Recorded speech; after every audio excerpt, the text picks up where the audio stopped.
buenas tardes. Bienvenidos a la emisión meridiana del noticiero. Un placer acompañarles, como siempre, para llevarles los detalles de las informaciones más destacadas del día. Comenzamos. Venezuela registró las peores cifras desde el inicio de la pandemia por COVID-19 al sumar 981 contagios en las últimas horas, según la vicepresidenta de la República, Delcy Rodríguez. El número de fallecidos ascendió a 207 y la de infectados a 23.280. A través de su cuenta en Twitter, la alta funcionaria de gobierno detalló que entre las nuevas víctimas fatales se encuentran un hombre de 63 años en Petare y otro de 62 en la parroquia Caricuao de Caracas, ciudad que se ha convertido en el epicentro nacional del virus. Ahora suma 347 infectados, entre ellos 70 en el Valle, 41 en Catia y 25 en el Recreo. A la capital le sigue Miranda, donde 234 resultaron positivos para este coronavirus. Continúa Zulia con 130, Táchira 68 y Bolívar 36. En Aragua se detectaron otros 28 y 23 en La Guaira. Mérida agregó 17, Barinas 13, mientras que Portuguesa y Sucre contabilizaron 9 más. Nueva Esparta 8 casos. Lara y Apure incluyeron 6 contagiados a sus estadísticas. Cojedes 3, 2 en Carabobo y Anzoátegui y 1 en Guárico. Además de estos casos, se diagnosticaron 39 importados. La vicepresidenta de la República, Delcy Rodríguez, detalló que 10.608 de los infectados luchan actualmente contra el virus y 12.470 le han ganado la batalla. Jonathan Cárdenas, Televen. Entre tanto, el presidente de la Asamblea Nacional Constituyente, Diosdado Cabello, fue dado de alta luego de haber anunciado hace casi un mes que había contraído COVID-19. A través de su cuenta en Twitter publicó un mensaje en el que aseguró que se encuentra restablecido de los efectos del virus. Vale mencionar que Cabello iniciará una segunda etapa de recuperación como parte del proceso final de sanación. El primer vicepresidente de la Conferencia Episcopal Venezolana, Monseñor Mario Moronta, pidió al Gobierno Nacional que destine los recursos necesarios para que los médicos y hospitales del país estén en capacidad de atender la crisis del COVID-19.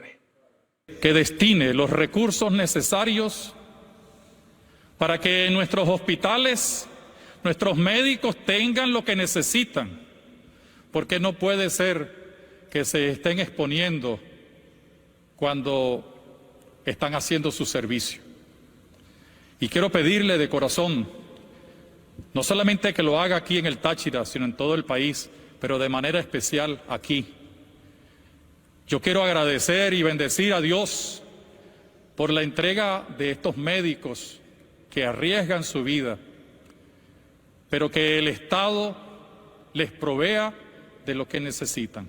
El obispo de San Cristóbal también apeló por un gesto de buena voluntad en favor de los denominados presos políticos que están en las diferentes cárceles del país. Sus palabras fueron ofrecidas durante la celebración de los 410 años de la veneración del Santo Cristo de la Grita. El mundo supera los 19 millones de contagios por COVID-19 y acumula más de 700.000 muertes. Nuestro continente seriamente afectado. Colombia, con casi 12.000 nuevos casos en las últimas 24 horas. Argentina reportó 7.500, mientras que Perú registra la cifra de contagios más alta en un solo día. 7.785 nuevos casos de coronavirus.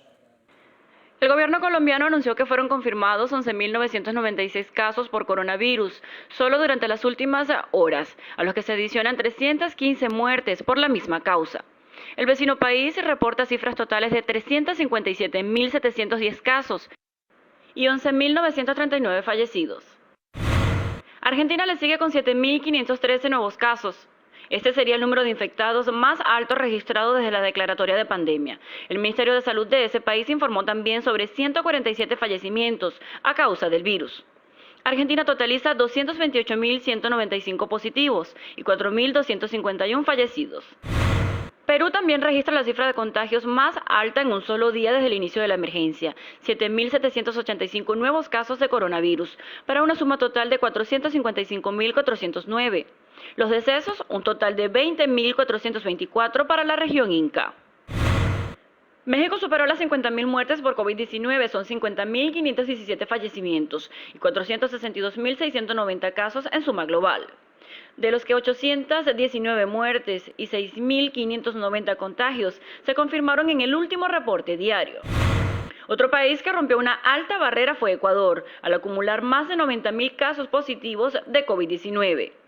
1.671 casos fueron adicionados en el último reporte, datos que fueron dados a conocer por el Comité de Operaciones de Emergencia que atiende la pandemia en Ecuador. Las estadísticas de la Organización Mundial de la Salud detallan que los contagios se dividen de la siguiente manera: 1,2% de los casos en bebés y niños pequeños de 0 a 4 años, 2,5% de casos en niños de 5 a 14 años, 9,6% de casos en adolescentes y adultos jóvenes de 15 a 24 años de edad, 64% de los casos en adultos de 25 a 64, 19,4% de casos en adultos mayores de 65 a 84 años y 3,4% de casos en personas de 85 años o más. Todo esto calculado de un total de 19.089.364 pacientes contagiados en todo el mundo y una suma de 714.744 muertes. Luciana Peñafont, Televen. A esta hora enlazamos nuestra señal con la del Canal del Estado. Habla el fiscal general de la República, Tarek William Saab. Mantener, repito, un estado de justicia y derecho en nuestra nación. Si hay algo que ha caracterizado a esta gestión, ha sido la lucha contra la corrupción en todas sus formas, a lo interno de esta institución y obviamente a lo externo. Por eso he dicho que hemos empezado por casa, dando el ejemplo. En estos 30 años hemos investigado a más de 200 funcionarios del Ministerio Público, un hecho inédito que incluso en décadas pasadas y recientes no había tenido siquiera un referente lejano a lo que hemos hecho. En el pasado, al parecer, durante las décadas pasadas y recientes, se sancionaba o se pudiera, en este caso, castigar a un funcionario que delinquió, removiéndolo o incluso trasladándolo de estado, cosa que para nosotros es totalmente antiético. En este caso, en estos 3 años, a partir de esas investigaciones de más de 200 funcionarios del Ministerio Público, 173 están judicializados por actuaciones irregulares y la comisión de delitos en el ejercicio de sus funciones. Hemos develado 21 tramas, aparte ya de esto que mencioné, de corrupción en la industria petrolera, por las cuales hay 103 funcionarios de PDVSA y sus filiales procesados, entre ellos 28 altos gerentes. En total, por delitos de corrupción se han realizado 10.299 imputaciones y 3.028 acusaciones, para un total en esta fase ya de 1.741 personas condenadas. En el caso tan importante para nosotros por nuestra historia, vamos a decir así, juvenil y posterior, que es la defensa de los derechos humanos, en estos 3 años hemos presentado imputación contra 584 presuntos responsables de vulneración a los derechos humanos, algo que tarde o temprano tuvo que reconocer la oficina de la alta comisionada Bachelet. En los últimos informes hemos podido ver, y ustedes también públicamente difundido, cómo se ha reconocido las gestiones, el trabajo de protección y defensa de los derechos humanos del Ministerio Público en nombre del Estado venezolano.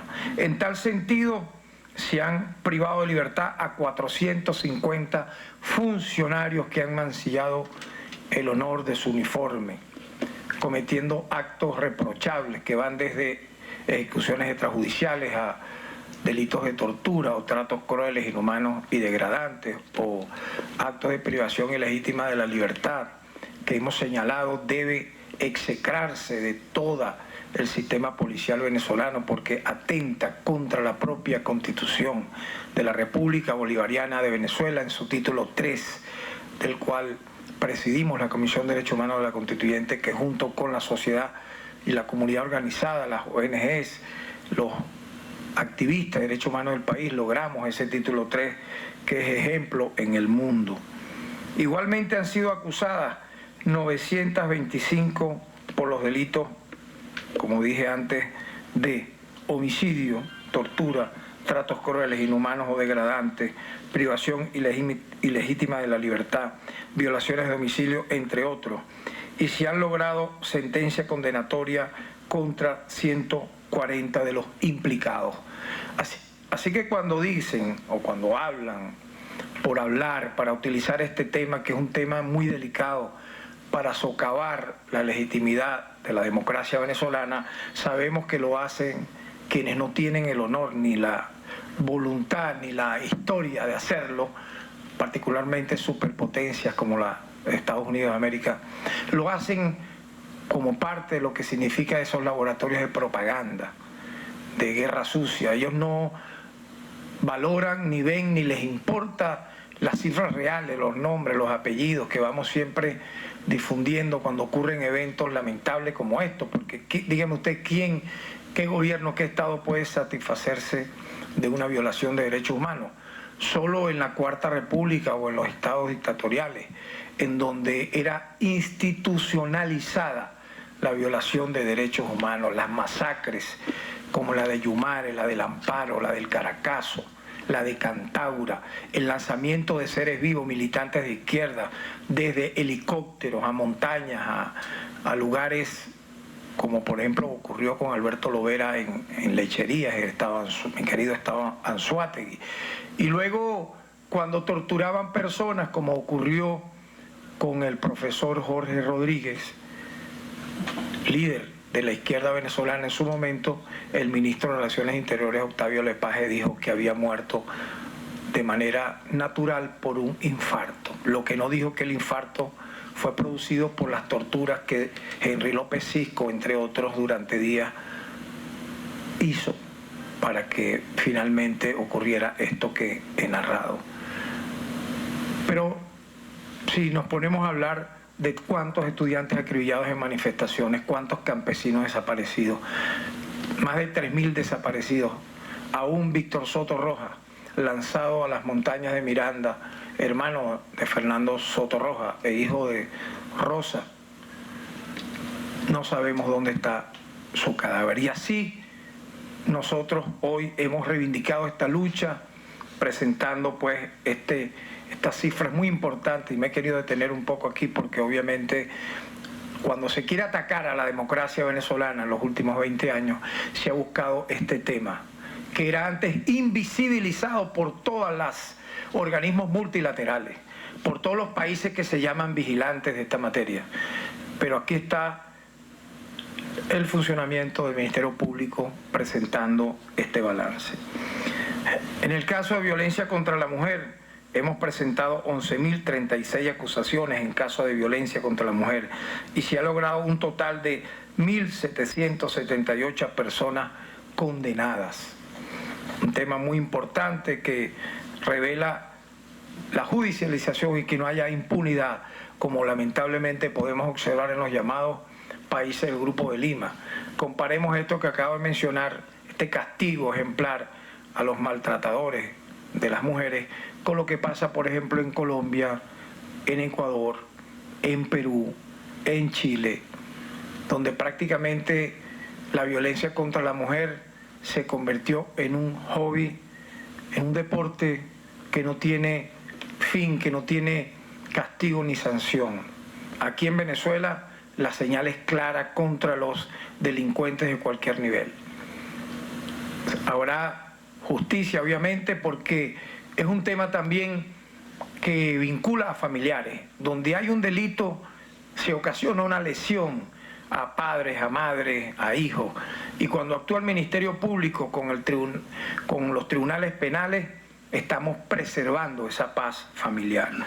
En extorsión y secuestro durante este periodo han sido presentados un total de 1.546 acusaciones y se han obtenido 337 condenas. Un delito también sumamente terrible que debe ser perseguido y sancionado, porque no hay nada más cobarde que secuestrar a un ser humano, privarlo ilegalmente de la libertad, para luego cobrar sumas de dinero.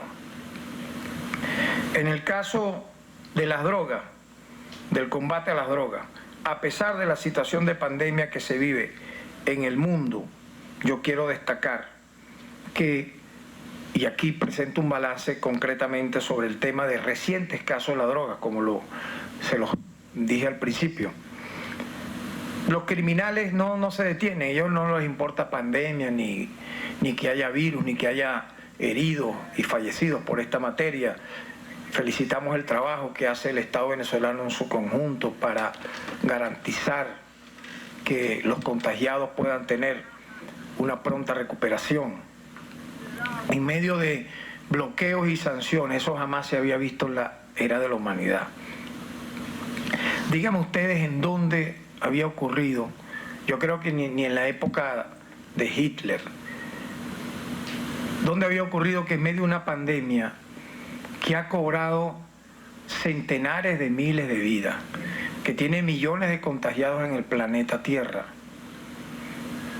se pretenda asfixiar la economía venezolana, la comercialización de nuestro petróleo, el bloqueo de nuestras cuentas para la compra de medicinas y alimentos y salvar vidas en nuestro país, con el único fin de buscar una explosión social y derrocar un régimen, un gobierno legítimamente constituido. Eso no tiene antecedentes. Y quienes han propiciado esas sanciones, esos bloqueos, no han hecho caso omiso a lo que ha dictado, lo que ha orientado la Organización Mundial de la Salud y los organismos multilaterales que protegen los derechos humanos. Oídos sordos, más bien dicen que hay que apretar más eso, que hay que, bueno, en época de pandemia es la época, es el momento. Bueno, vimos que en medio de la pandemia entraron unos mercenarios, incluyendo estadounidenses y connacionales, apátridas, porque como un venezolano va a llamarse como tal, que en medio de una pandemia planeó matar, secuestrar, asesinar autoridades del Estado y matar inocentes. Bueno, eso todo ha ocurrido. Y en medio de todo ello, si el crimen no descansa, pues el Ministerio Público tampoco ha descansado. Y en este sentido, quiero destacar que solo en el mes de julio, apenas hace unos días, las fuerzas de seguridad lograron incautar 9,9 toneladas de cocaína y más de 900 kilos de marihuana en distintos procedimientos. Esto la mediática transnacional no lo va a decir, la llamada prensa libre, pero nosotros lo comunicamos acá. Entre ellos queremos destacar la incautación de 276 panelas de cocaína en el estado Lara. Esta acción fue realizada el 30 de julio, hace apenas unos días, por funcionarios de la Guardia Nacional Bolivariana adscritos al punto de control Jacinto Lara, quienes detuvieron un camión tipo Cava procedente del estado Zulia con destino al estado Portuguesa, en el que encontraron oculta en el interior del techo y paredes la cantidad de 276 panelas de cocaína, arrojando un peso bruto de 310,250 kilogramos. Por este caso fue privado de libertad el ciudadano Luis Alberto Uzcategui Rivas por la presunta comisión del delito de tráfico ilícito agravado de sustancias estupefacientes y psicotrópicas bajo la modalidad del ocultamiento. La incautación de 206 envoltorios de cocaína en el estado Aragua y 135 en el estado Guárico. Esto ocurrió hace apenas también unas semanas, el 3 de julio.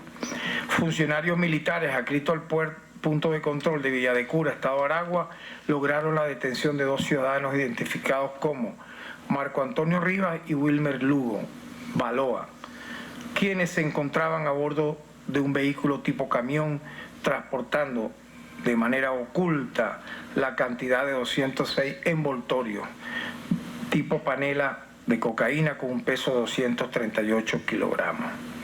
Continuando con las labores de investigación, según datos aportados por los ciudadanos detenidos, se realizó el allanamiento de un inmueble ubicado en el estado Guárico, concretamente en San Juan de los Morros, dentro del cual se detectó un tanque clandestino subterráneo en el cual se incautaron 6 sacos contentivos en su interior de 135 envoltorios de cocaína para un peso de 149,600 kilogramos.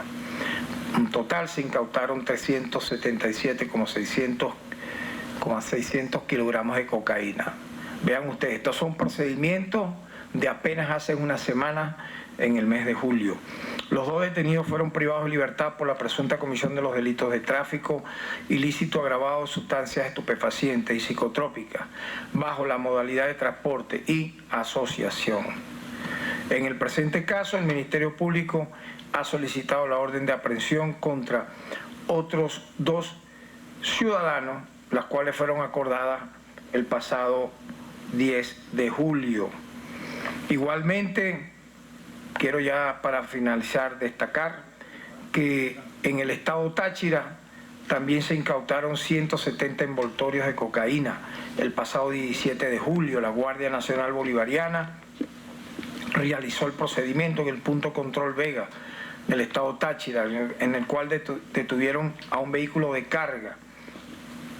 Su destino era Guatire, estado Miranda.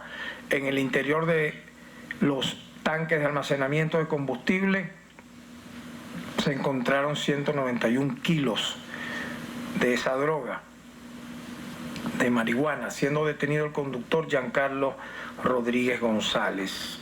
Ya fue presentado el 18 de julio ante el Tribunal Cuarto en funciones de control del Circuito Judicial Penal del Estado Táchira y se le ha imputado los delitos de tráfico ilícito agravado de sustancias estupefacientes y psicotrópicas bajo la modalidad de transporte.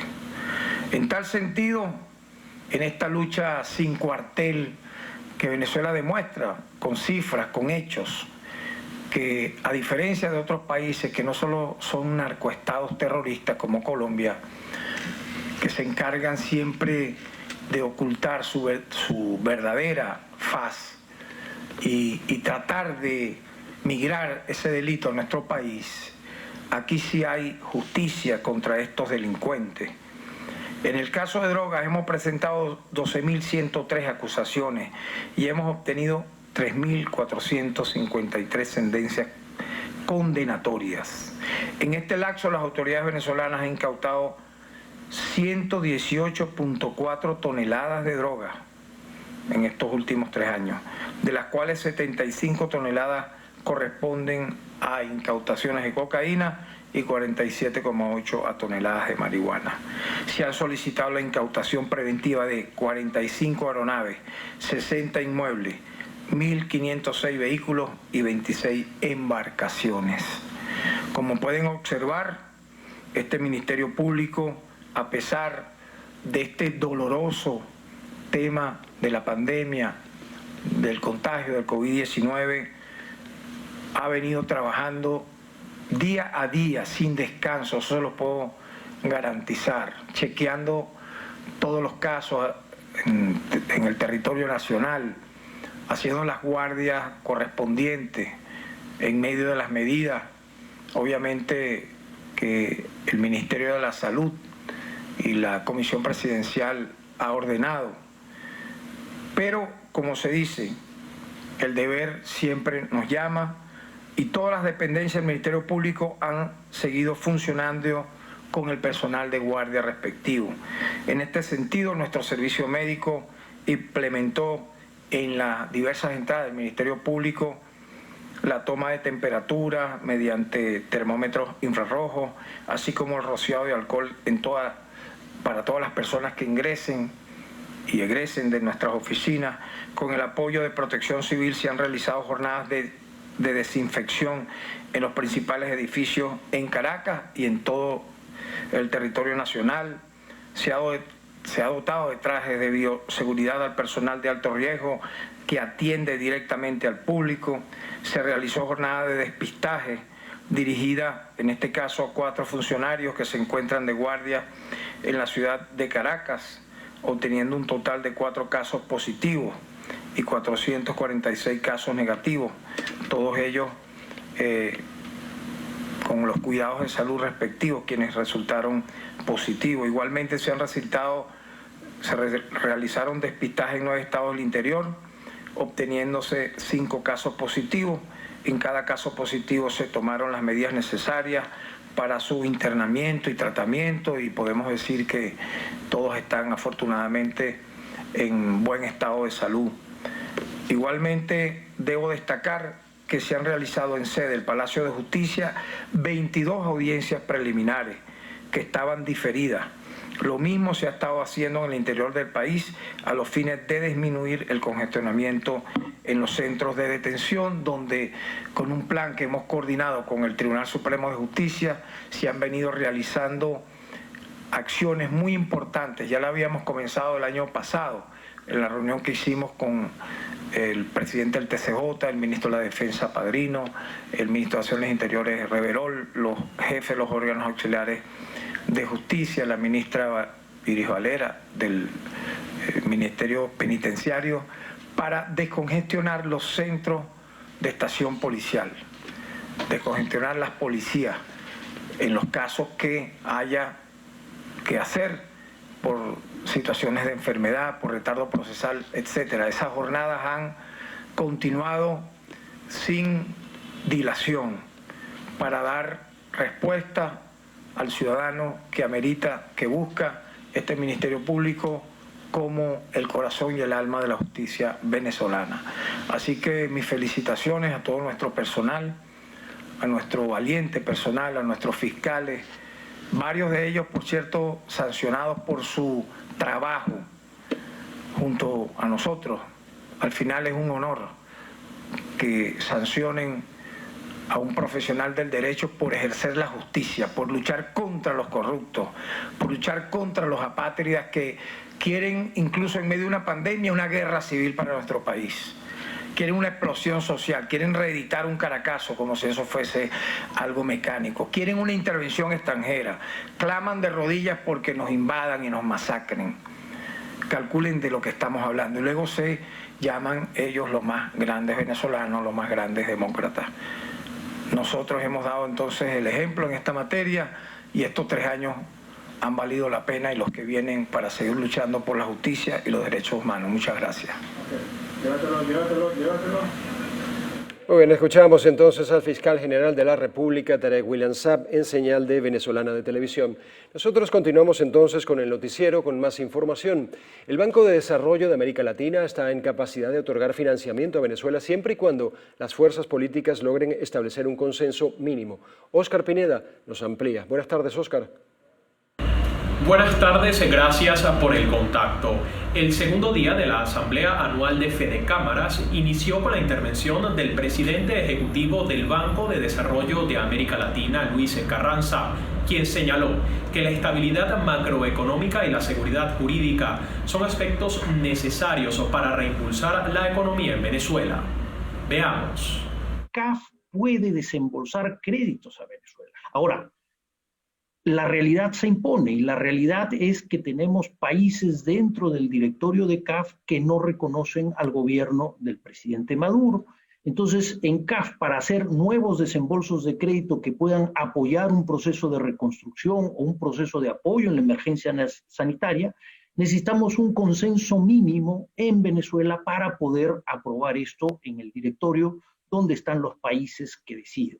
El jefe de la Unidad de Inversiones y Estrategias Empresariales de la Comisión Económica para América Latina y el Caribe, Giovanni Stumpo, advierte que las empresas en Venezuela tienen mucho tiempo trabajando en modo supervivencia. Hay problemas que se arrastran en la región y en Venezuela desde hace décadas, pese a que obviamente hay, en particular en el caso de Venezuela, temas que están relacionados con los últimos 5, 10 años, 15 años, según como uno lo quiera mirar. La Asamblea Anual de Fedecámaras concluye este viernes de manera virtual y se debatirá sobre el tema de la inclusión como factor clave para una transición. Este es mi aporte para la emisión meridiana y con él doy el pase al estudio. Adelante. Gracias, Óscar. El Tribunal Supremo de Justicia designó hoy a Leonardo Morales Poleo, nuevo rector del Consejo Nacional Electoral, en sustitución de Rafael Simón Jiménez, quien renunció este jueves a su cargo de vicepresidente del máximo ente comicial. La información fue publicada en la página web del Tribunal Supremo de Justicia bajo sentencia número 0083 de la Sala Constitucional. En esta se hace mención que Morales Poleo, además de asumir la vicepresidencia del CNE, será presidente de la Comisión de Participación Política y Financiamiento. Leonardo Morales Poleo es profesor de la Universidad Central de Venezuela, politólogo y consultor político electoral, con doctorado en Ciencias Políticas e integrante de la Dirección Nacional del Partido Avanzada Progresista. Y tras formalizar su renuncia como rector, Rafael Simón Jiménez aseguró que no tiene ninguna intención de postularse como candidato a la Asamblea Nacional, aunque de darse está dispuesto a asumir la responsabilidad. Por lo pronto se dedicará a la lucha social. De manera que al yo renunciar a mi cargo en el Consejo Nacional Electoral, asumo plenamente mi condición de dirigente político, mi condición de luchador democrático, mi condición de luchador desde niño por la democracia, por la justicia, por la igualdad, por los derechos de la gente y sobre todo ahora por la reconstrucción democrática, afectiva, económica y social de nuestro pueblo venezolano que ha sufrido tanto en los últimos tiempos. Muy bien, cambiamos de tema. Retornaron las largas colas para abastecer combustible en la Gran Caracas, tanto para la venta subsidiada como para la que se comercializa a precio internacional. Mardoley Prin nos ofrece los detalles. Mardoley. Desde este jueves se dejan ver colas en las principales estaciones de servicio de la ciudad. En algunos casos, las bombas que expenden gasolina a precio subsidiado están cerradas por ya no contar con el combustible, mientras que muchas de las colas se han trasladado a las estaciones con venta a precios internacionales. En el caso de las subsidiadas, las colas pueden ser de hasta 1 kilómetro, mientras que en las ventas a precios internacionales, el retraso se debe mucho de los casos a la lentitud en los puntos de venta. Algunas zonas de la ciudad ya están reportando el cierre de las estaciones a precios subsidiados y temen que, al igual que en el interior del país, se proceda nuevamente al racionamiento del combustible. Con esta información regresamos al pase al estudio. Gracias, Mardoley. La falta de combustible en Venezuela ya comienza a afectar el sector de carga pesada. Así lo aseguran representantes de la Cámara Regional de Carga del Estado Carabobo, quienes advierten que la paralización de unidades por gasoil se suma a las más de 400.000 que hoy están fuera de servicio por falta de repuestos e insumos. Sandino Yaguare nos reporta. Al igual que la gasolina, el gasoil ya comienza a escasear en Venezuela. Para el transporte pesado, principal consumidor, la continuidad de este servicio se ha visto afectada debido a la cantidad de horas y hasta días que deben pasar las gandolas en las estaciones de servicio para surtir combustible. El parque automotor es de 800.000 unidades de carga y actualmente tenemos cerca de un 55% paralizado por alguna de las razones. Bueno, a esto viene a sumarle ahora el problema del gasoil, que está haciendo que también un grupo importante de unidades salga de funcionamiento. No porque se dañen, sino porque están invirtiendo su tiempo en estas largas colas que se están viendo a nivel regional y a nivel nacional. El presidente de la Cámara Regional de Carga también destacó que la falta de gasoil en Carabobo afecta a otras regiones de Venezuela, pues 95% de la materia prima, productos y bienes que ingresan al país lo hacen a través de Puerto Cabello. En Carabobo está el principal puerto del país, que es Puerto Cabello. Por ahí llega cerca del 95% de las materias primas y los servicios que utilizan, los productos que se utilizan a nivel nacional. Nuestra preocupación es porque los principales sitios donde se están viendo las colas es aquí en Carabobo. Nosotros ayer hicimos un recorrido por la Regional del Centro, por la Cimarrón Andresote y así también por las estaciones de servicio del eje costero y nos dimos cuenta de que hay largas colas. Esto afecta de una manera directa la distribución de los bienes y los servicios a nivel nacional. Por último, Durbel afirmó que la Cámara está dispuesta a reunirse con representantes en materia de hidrocarburos y colocar a disposición, de así requerirlo, unidades para transportar combustible. Desde el estado Carabobo, Sandino Ignacio Yaguare, Televen. Nos centramos ahora en Lara. 6 días en cola para abastecer combustible llevan conductores de vehículos particulares en una estación de servicio a precio internacional en Barquisimeto. Ramón Vélez nos tiene los detalles. Ramón. Desde el pasado sábado, los usuarios de la estación de servicio hacen fila en la carrera 15 con calle 51 de Barquisimeto. A pesar de que el martes llegó una gandola, los conductores solo avanzaron 2 cuadras debido a irregularidades con filas VIP. Tenemos un pequeño problema allá adelante que hay personas inescrupulosas que se aprovechan, como tienen mejor capacidad adquisitiva que otros, ¿verdad? Y sobornan a ciertas personas allá abajo para no hacer la cola que nosotros, como Dios manda, la hacemos sanamente. En la cola también existen personas que laboran en sectores priorizados. Ellos narran el drama que les ha tocado vivir. Yo le llevo agua al hospital Rotario, le llevo agua a compañías que necesitan de alimentos como las que están aquí en la zona industrial, ¿ves? Le llevo agua a industrias, le llevo agua a personas que trabajan con parte de medicina y han tenido que venir aquí. Si te pueden monitorear el camión, allá está el camión parado, sacándole 5 botellones, 10 botellones, quien pueda venir a buscar el agua. En el estado Lara existen más de 106 estaciones de gasolina. En recientes declaraciones, la gobernadora de la entidad, Carmen Meléndez, informó que el despacho que estaba haciendo PDVSA era interdiario. Desde la ciudad de Barquisimeto, Ramón Vélez, Televen. Al cumplirse 48 años de la aprobación de la primera ley del ejercicio del periodismo, el Colegio Nacional de Periodistas Seccional Distrito Capital reconoce la trayectoria de nuestro vicepresidente de Información y Opinión, Carlos Croes. En el marco de tan importante fecha, el Colegio Nacional de Periodistas enaltece el profesionalismo, ética y compromiso que por décadas ha mantenido Carlos Croes en el ejercicio del periodismo en nuestro país. Sus programas Diálogo con y Regiones son una muestra de ello, siendo los programas de entrevistas de opinión más sólidos de la televisión venezolana. Este reconocimiento se suma a la lista de premios y condecoraciones que ha recibido nuestro vicepresidente de Información y Opinión en su carrera. Felicitaciones, Carlos Croes, por ser ejemplo e inspiración para las nuevas generaciones de periodistas. Bien, tenemos ahora un servicio público. Se necesita con urgencia los siguientes medicamentos: Quetiapina y Daflón. Quienes puedan colaborar, favor comunicarse por el número 0412-805-0633. Muchas gracias. Con esto hacemos una pausa para publicidad. En breve más de la emisión meridiana del noticiero.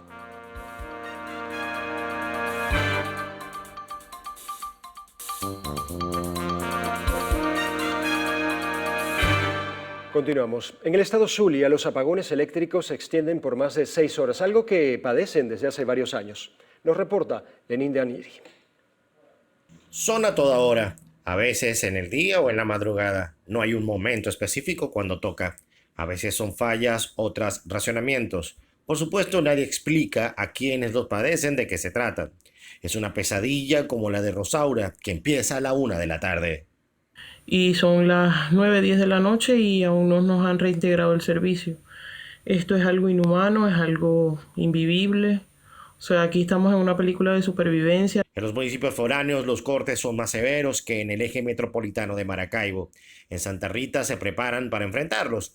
Y no solo al calor. Ya tenemos horas que se fue la luz. Ahorita vino la invasión de zancudo. Ahí tenemos ese mechurro, esa fogata.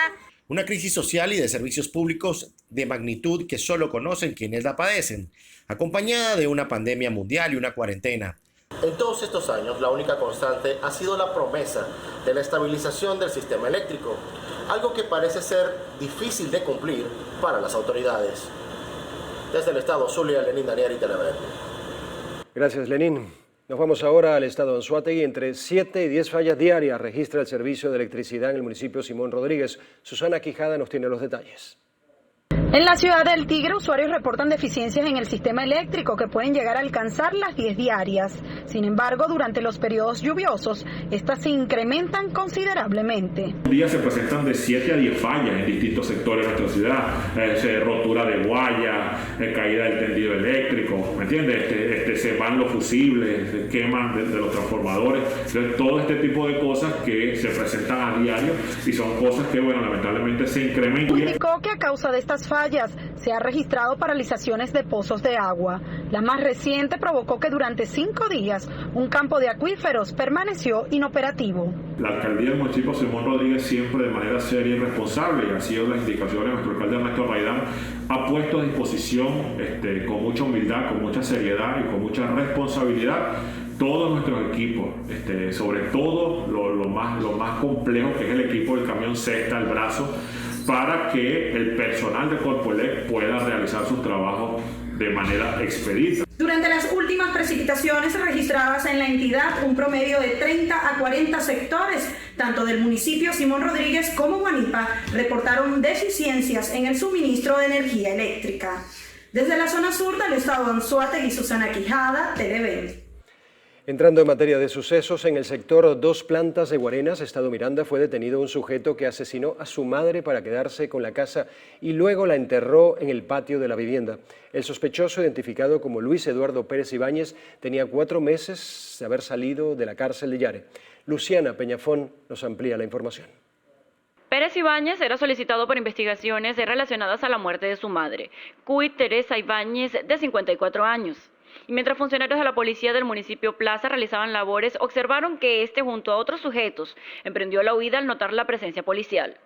Al ser capturados, se determinó su identidad.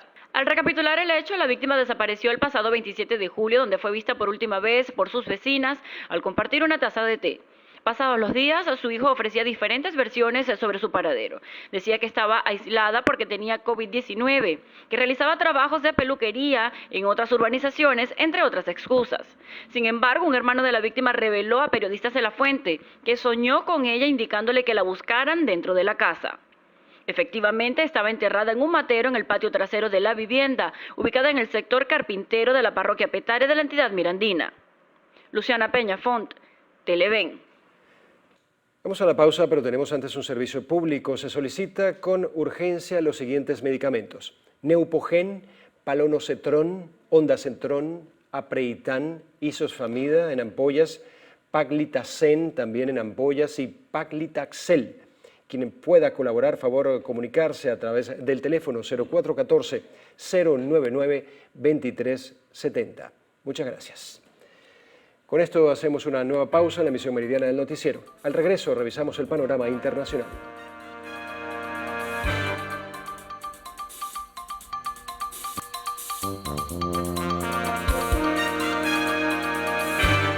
Autoridades del Líbano anunciaron que hasta el momento han sido detenidas 16 personas por las explosiones registradas este martes en el puerto de Beirut. Por ahora la cifra de muertos es de 150 y hay más de 5.000 heridos.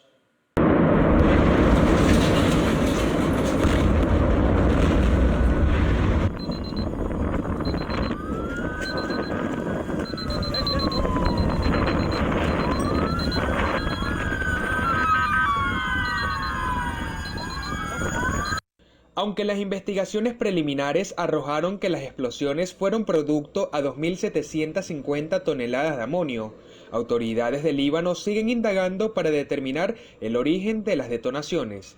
El presidente libanés Michel Aoun mencionó que a pesar de que las causas del suceso no han sido establecidas, señaló que existe la posibilidad de que la catástrofe se debiera a una intromisión externa.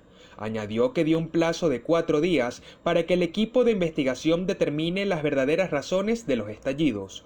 Entre los detenidos se encuentran funcionarios del Consejo Administrativo del Puerto de Beirut y de la Administración de Aduanas, así como de algunos obreros que realizaron trabajos en el hangar. Además de las víctimas mortales y los miles de heridos, estas explotaciones causaron daños materiales dejando a unas 300.000 personas sin viviendas. Distintos gobiernos del mundo han manifestado su solidaridad con el pueblo libanés, quienes desde el miércoles han recibido ayuda humanitaria. Actualmente el país asiático atraviesa una de sus peores crisis económicas y se teme que las distintas destrucciones registradas impacten directamente en la importación de alimentos y productos básicos. Manuel da Silva, Televen.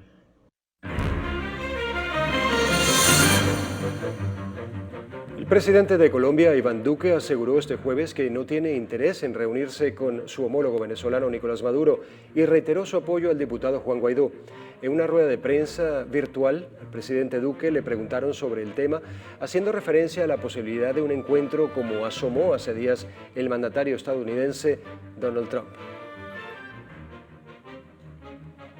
El encargado de negocios de la oficina externa de Estados Unidos, James Story, aseguró que antes de que se impusieran las sanciones económicas contra Venezuela, la capacidad del país para cumplir con los servicios básicos como electricidad, agua, alimentos y atención médica ya estaban en condiciones críticas.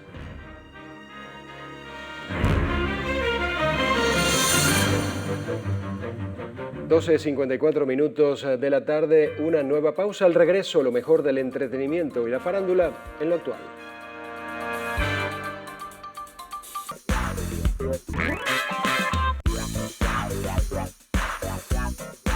Venezuela, muy buenas tardes. Soy Cinzia Francisquielo y les doy la bienvenida a nuestra sección de Lo Actual desde casa. Muy contenta de recibirlos hoy viernes para compartir las mejores noticias del mundo del entretenimiento. Les recuerdo que nos pueden seguir a través de nuestras cuentas @loactual en Twitter, @loactualpisotv en Instagram y @CinciaFD en todas mis redes sociales. Comenzamos las informaciones de arte y espectáculos para comentarles que el maraquero venezolano Manuel Rangel muestra todo su talento en un disco de música académica.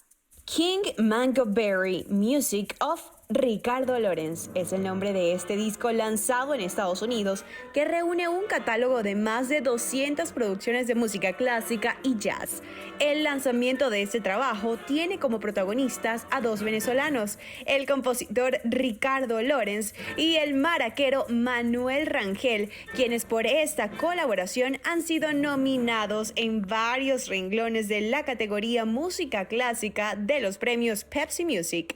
Para este álbum, Ricardo Lorenz recoge 3 de sus más innovadoras obras: King Mango Berry, 5 alegorías para Sinfónica de Vientos, El Muro y Pataruco, concierto para maracas venezolanas y orquesta. Con esta producción, Lorenz destacó que contó con Manuel Rangel, quien tiene un elevado nivel en la interpretación de las maracas y ha transformado la comprensión y el alcance de la técnica del instrumento a través del método de su autoría. 5 movimientos es la clave.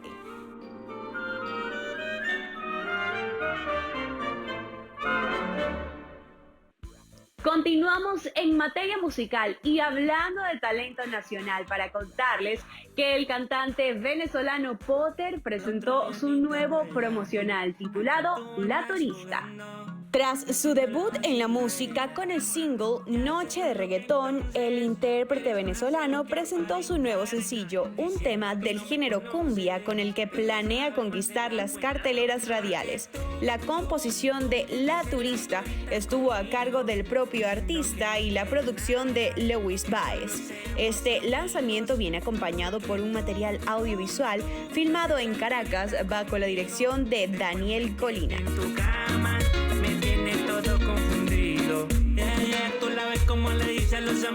Por otra parte, les comentamos que finalmente fue establecida una fecha para el juicio del actor Pablo Lyle en la ciudad de Miami. El litigio por presunto homicidio del actor mexicano comenzará en marzo de 2021, según determinó el jueves una jueza de Miami, mediante una breve audiencia virtual en la que Lyle estuvo presente sin ser visto ni escuchado. La jueza del circuito del estado de Florida, Marlene Fernández, dijo que el proceso legal con jurado comenzará específicamente el 15 de marzo del próximo año. Asimismo, estableció una nueva audiencia para analizar el estatus del caso el 14 de octubre. Recordemos que el artista de 33 años de edad presenta un conflicto legal desde hace un año tras haber agredido a un hombre mayor en una discusión vehicular, quien falleció a los 4 días al ser recluido en un hospital por presentar una lesión cerebral. Cambiamos de tema para hablar de David Beckham, y es que el multifacético futbolista realizará un documental donde va a contar detalles importantes de su vida y que además será producido por él mismo. Inspirado por el éxito de The Last Dance, la docuserie centrada en la figura de Michael Jordan, Beckham planea producir un documental de televisión que repase toda su carrera. Según informa el diario británico The Sun, el que fuera jugador del Manchester United y del Real Madrid ya está en conversaciones con Netflix y también con otras plataformas como Amazon Prime Video. Asimismo, el ex capitán de la selección de Fútbol de Inglaterra producirá el film a través de su compañía de televisión Studio 99. Y con esta información, amigos de Lo Actual, llegamos al final de nuestro recorrido por lo mejor del mundo del entretenimiento. Soy Cinzia Francisquielo y ha sido un placer acompañarles. Les deseamos que pasen todos un feliz fin de semana. Hasta la próxima. Gracias, Cinzia. Así llegamos al final de la emisión meridiana del noticiero. Gracias por acompañarnos. Que tengan también feliz fin de semana.